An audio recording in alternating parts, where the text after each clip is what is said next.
Hi. കഴിഞ്ഞ ദിവസങ്ങളിൽ നമ്മൾ ദൈവത്തെ കണ്ടെത്തുന്നതിനെപ്പറ്റി സംസാരിക്കുകയായിരുന്നു. അപ്പോൾ അതിന് 2 ഭാഗമുണ്ട്. ഒന്ന്, നമ്മൾ ആക്റ്റീവായിട്ട് ദൈവത്തെ അന്വേഷിക്കണം. രണ്ടാമതായി, നമ്മളുടെ ഹൃദയം നമ്മൾ ഹംബിൾ ചെയ്യണം. ഈ 2 കാര്യങ്ങളായിരുന്നു നമ്മൾ സംസാരിച്ചുകൊണ്ടിരുന്നത്. അപ്പോൾ നമ്മൾ ദൈവത്തെ അന്വേഷിക്കുന്ന ഈ കാലഘട്ടത്തിൽ നമ്മളുടെ സമ്പത്തും നമ്മളുടെ സമയവും എല്ലാം ഉപയോഗിച്ചുകൊണ്ട് നമ്മൾ ദൈവത്തെപ്പറ്റി കൂടുതൽ പഠിക്കുവാനായിട്ട് ശ്രമിക്കും. അങ്ങനെ പഠിക്കുന്ന പറഞ്ഞാൽ അത് ആദ്യത്തെ സ്റ്റെപ്പാണ്. നമ്മൾ പഠിക്കുവാനായിട്ട് ശ്രമിക്കുക. മറ്റുള്ള ആൾക്കാരുടെ അടുത്ത് സംസാരിക്കുക, വൈദികരുടെ അടുത്ത് സംസാരിക്കുക, വേദപുസ്തകം വായിക്കുക, മറ്റുള്ള പുസ്തകങ്ങളൊക്കെയും വായിക്കുക. ഇങ്ങനെ വായിച്ച് നമ്മൾ ഒരു ലെവൽ എത്തിക്കഴിയുമ്പോൾ, ദൈവത്തെപ്പറ്റി നമുക്ക് ഏകദേശം നല്ലൊരു ധാരണ ഉണ്ടെന്ന് മനസ്സിലാക്കി കഴിയുമ്പോൾ, അതോടൊപ്പം തന്നെ നമ്മൾ യഥാർത്ഥമായിട്ടും ദൈവത്തെ കണ്ടെത്തണം എന്ന് നമ്മുടെ മനസ്സിലൊരാഗ്രഹവും ഉണ്ടെങ്കിൽ ദൈവം അത് മനസ്സിലാക്കി അടുത്ത സ്റ്റെപ്പിലേക്ക് കടക്കും. അടുത്ത സ്റ്റെപ്പാണ് ഏറ്റവും ട്രിബിളസ് ആയിട്ടുള്ള സ്റ്റേജ്. അതായത് ദൈവത്തിന് ഒരിക്കലും നമ്മുടെ മനസ്സിൽ വന്ന് ആരോടാൻ സാധിക്കുകയില്ല, അൺലെസ് അതർവൈസ് നമ്മൾ ഹമ്പിളാണ് എങ്കിൽ. ഹമ്പിൾ അല്ല എങ്കിൽ ഒരിക്കലും ദൈവം നമ്മളുടെ മനസ്സിലിരിക്കില്ല. അതുകൊണ്ട് അതിനുള്ള പ്രോസസ്സ് സ്റ്റാർട്ട് ചെയ്യും. ആ പ്രോസസ്സ് സ്റ്റാർട്ട് ചെയ്ത് കഴിയുമ്പോൾ നമുക്ക് ബുദ്ധിമുട്ടുകളും ചലഞ്ചസൊക്കെ വരും. ഒരു സിറ്റുവേഷൻ വരും, ഇനിയും മുന്നോട്ട് പോകാൻ സാധിക്കത്തില്ല, നമ്മളൊരു ഭിത്തിയിൽ ചെന്ന് ഇടിച്ച് നിൽക്കുവാണ്, ഇനിയും മുന്നോട്ട് പോകാൻ സാധിക്കില്ല. ആ ഒരു സിറ്റുവേഷൻ വരുന്നുടനെ, അതായത് യാക്കോബ് ജബോക്ക് നദിയുടെ തീരത്ത് വന്ന് നിന്നപ്പോൾ അത് റെസ്ലിങ്ങിന് ശേഷം ഒരു തരത്തിൽ മുന്നോട്ട് പോകാൻ പറ്റത്തില്ല, കാല് ഒടിഞ്ഞു. ആ ഒരു സിറ്റുവേഷൻ വരുമ്പോൾ ദൈവത്തിനോട് അപേക്ഷിക്കും, ദൈവമേ എന്നെ നീ രക്ഷിക്കണമേ. നമ്മളും ആ ഒരു എത്തുന്ന പറഞ്ഞാൽ നമ്മൾ ദൈവത്തെ മുറുകെ പിടിച്ച് പറയും, നീ അല്ലാതെ വേറെ ഒരു രക്ഷയുമില്ല, നീ എന്നെ രക്ഷിക്കണം എന്ന് പറയും. അങ്ങനെ നമ്മുടെ മനസ്സ് എളിമപ്പെട്ടു എന്ന് ബോധ്യം വരുന്ന പറഞ്ഞാൽ ദൈവം നമുക്ക് വെളിവാകും. ദൈവം നമുക്ക് വെളിവാകുന്നത് പ്രധാനമായിട്ടും ദൈവത്തിൻ്റെ വചനത്തിൽ കൂടെയാണ്. നമ്മൾ വചനം എടുത്ത് വായിക്കും. ആ പ്രതിസന്ധി ഘട്ടത്തിൽ നമ്മൾ വചനം എടുത്ത് വായിക്കും. നമുക്ക് വേണ്ടുന്ന വചനം കൃത്യമായിട്ട്, ആ സന്ദേശം കൃത്യമായിട്ട് അതിനകത്ത് കാണും. അത് ദൈവം നമ്മളോട് സംസാരിക്കുന്നു എന്ന് നമുക്ക് ബോധ്യമാവുകയാണെങ്കിൽ അന്ന് മുതൽ പുതിയൊരു ചാപ്റ്റർ തുടങ്ങി. എനിക്ക് തോന്നുന്നു വീണ്ടും ജനനം എന്ന് പറയുന്നത് അവിടെയാണ്. പുതിയ ചാപ്റ്റർ തുടങ്ങുകയാണ്.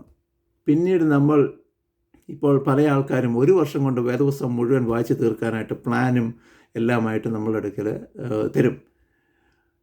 ഈ ഒരു കാഴ്ചപ്പാട്, ദൈവം നമ്മുടെ അടുക്ക് സംസാരിച്ചു എന്നുള്ള കാഴ്ചപ്പാടും ദൈവം നമ്മുടെ ഹൃദയത്തിൽ വന്നു എന്നുള്ള ബോധ്യവും ഉണ്ടാകുന്നുടനെ പിന്നെ ഒരു വേദപുസ്തകം മുഴുവൻ വായിച്ച് തീർക്കാൻ അധികം സമയമൊന്നും വേണ്ട. പെട്ടെന്ന് നമ്മൾ ദൈവത്തെ കൂടുതൽ മനസ്സിലാക്കുവാൻ വേണ്ടി നമ്മൾ വേദപുസ്തകം മുഴുവൻ വായിക്കും. നമ്മൾ പാടുന്ന പാട്ടുകൾ, ക്രിസ്തീയ ഗാനങ്ങൾ നമ്മൾ ശ്രദ്ധയോടുകൂടി അതിൻ്റെ അർത്ഥം മനസ്സിലാക്കി നമ്മൾ പാടാൻ തുടങ്ങും. ദേവാലയത്തിൽ പോകുന്നുണ്ടെങ്കിൽ അവിടെ പ്രാർത്ഥിക്കുന്ന പ്രാർത്ഥനകൾ നമ്മൾ സശ്രദ്ധം ശ്രവിച്ച് നമ്മളതിൻ്റെ അർത്ഥങ്ങൾ മനസ്സിലാക്കാനായിട്ട് ശ്രമിക്കും. ഓരോ ദിവസവും നമ്മൾ ഉദ്ദേശിക്കുന്നതിനേക്കാളും സ്പീഡിൽ നമ്മൾ ദൈവത്തോട് അടുത്തുകൊണ്ടേ ഇരിക്കുകയായിരിക്കും. നമുക്കൊരിക്കലും പറഞ്ഞാൽ മറ്റൊരാൾക്ക്, ഇത് അനുഭവിക്കാത്ത ഒരാൾക്ക് പറഞ്ഞാൽ മനസ്സിലാകത്തില്ല. ഇത് അനുഭവിച്ച ആൾക്കാർക്ക് ഇത് പറയുന്ന പറഞ്ഞാൽ അവരൊരു മന്ദസ്മിതത്തോടു കൂടി നമ്മളെ വീക്ഷിക്കുന്നതും കാണാം. അത് ഒരിക്കലും നമുക്ക് ഡിഫൈൻ ചെയ്യാൻ വരാത്തൊരു അനുഭവമാണ്. അത് അനുഭവിച്ചറിയുക തന്നെ വേണം.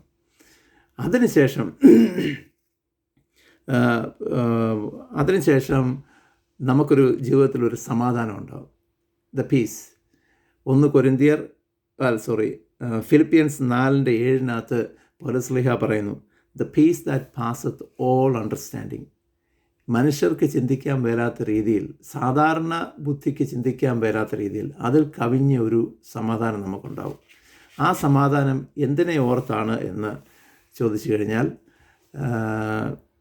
യേശുക്രിസ്തു യോഹന്നാൻ്റെ പുസ്തകം 14:27 പറയുന്നുണ്ട്, peace I leave with you, my peace I give you, I do not give you as the world gives, do not be troubled or afraid.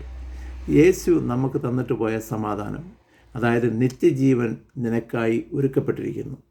നിൻ്റെ മരണത്തിന് ശേഷം നിനക്ക് നിത്യജീവൻ ഒരുക്കപ്പെട്ടിരിക്കുന്നു. അപ്പം ഈ ലോകത്ത് എന്ത് ബുദ്ധിമുട്ട് വന്നാലും അതൊക്കെ താൽക്കാലികം. നിത്യജീവൻ നിനക്കായി വെയിറ്റ് ചെയ്തിരിക്കുന്നു. ആ അറിവിലുള്ള സമാധാനമാണ് നമുക്കുണ്ടാകുന്നത്.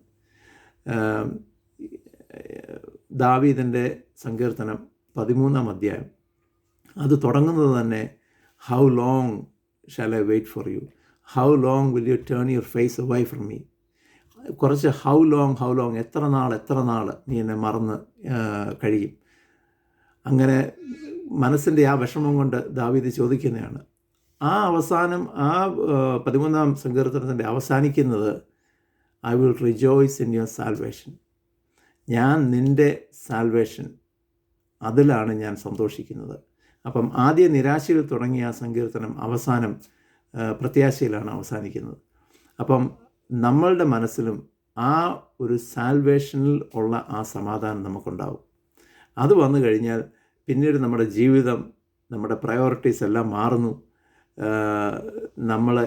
നമ്മുടെ സുഹൃത്തുക്കൾ, നമ്മൾ സംസാരിക്കുന്ന ആൾക്കാർ, നമ്മൾ വായിക്കുന്ന പുസ്തകങ്ങൾ, ചിന്തിക്കുന്ന രീതി എല്ലാം അജഗജാന്തരം വ്യത്യസ്തമാവും.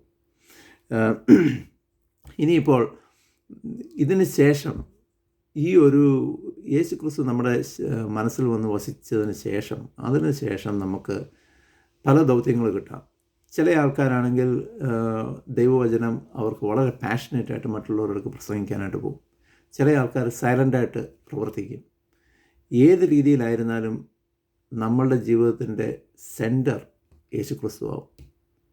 നമ്മൾ സൈലൻ്റായിട്ട് മറ്റുള്ളവർക്ക് പറഞ്ഞാലും, വളരെ ക്വയറ്റായിട്ട് മറ്റുള്ളവർക്ക് സംസാരിച്ചാലും, മറ്റുള്ള ആൾക്കാരുടെ ഇടയിൽ പ്രവർത്തിച്ചാലും യേശുക്രിസ്തു ആയിരിക്കും അതിൻ്റെ സെൻറ്റർ പീസ്.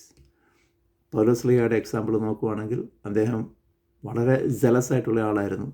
തീവ്രമായിട്ട് ജീവിക്കുന്നയാളും തീവ്രമായിട്ട് സുവിശേഷം പ്രഘോഷിച്ച വ്യക്തിയുമായിരുന്നു. അദ്ദേഹത്തിൻ്റെ ജീവിതം നോക്കുകയാണെങ്കിൽ ലൗകികമായിട്ട് നോക്കുന്നവരുടെ ഒരു നഷ്ടത്തിൻ്റെ കണക്കായിരുന്നു. അവസാനം അദ്ദേഹത്തിന് റോമ ചക്രവർത്തി കൊല്ലുകയായിരുന്നു. അവസാന കാലത്ത് കാരാഗൃഹത്തിൽ തണുത്ത് വിറച്ച് കിടന്ന് പല സമയത്തും ഷിപ്രക്കിൽ കൂടെ കടന്നുപോയി, ചാട്ടവാർ കൊണ്ട് അടികിട്ടി. ഇങ്ങനെയൊന്നും ജീവിക്കേണ്ട വ്യക്തിയല്ലായിരുന്നു. എന്നിരുന്നാലും ദൈവത്തിന് വേണ്ടി അദ്ദേഹം സമർപ്പിച്ചു. അദ്ദേഹത്തിന് കിട്ടിയത്, പ്രതിഫലമായിട്ട് കിട്ടിയത് ഈ ലോകത്ത് ദുരിതങ്ങളും പ്രയാസങ്ങളും മാത്രമായിരുന്നു. അപ്പോൾ എനിക്ക് നിങ്ങൾക്കുള്ള ഒരു താക്കീത്, ആരെങ്കിലും യേശുക്രിസ്തുവിനെ അനുഗമിക്കുക, നിങ്ങൾക്ക് നന്മ വരും, അല്ലെങ്കിൽ നിങ്ങൾക്ക് പ്രോസ്പെരിറ്റി വരും എന്ന് പറയുകയാണെങ്കിൽ കണ്ണുമടച്ച് വിശ്വസിക്കരുത്. ഇത് അനുഭവിച്ചറിയണം. അനുഭവിച്ചറിഞ്ഞു കഴിഞ്ഞാൽ നിങ്ങൾ നിങ്ങളുടെ ജീവിതം സമർപ്പിക്കും. എന്ത് ദുരിതത്തിലും സമാധാനം കണ്ടെത്തുവാനായിട്ട് നിങ്ങൾക്ക് സാധിക്കും. അതാണ് യേശുക്രിസ്തുവിനെ കണ്ടെത്തിയാലുള്ള ഏറ്റവും വലിയ ഗിഫ്റ്റ്, നിങ്ങൾക്ക് നിത്യജീവനിലുള്ള സമാധാനം. Thank you.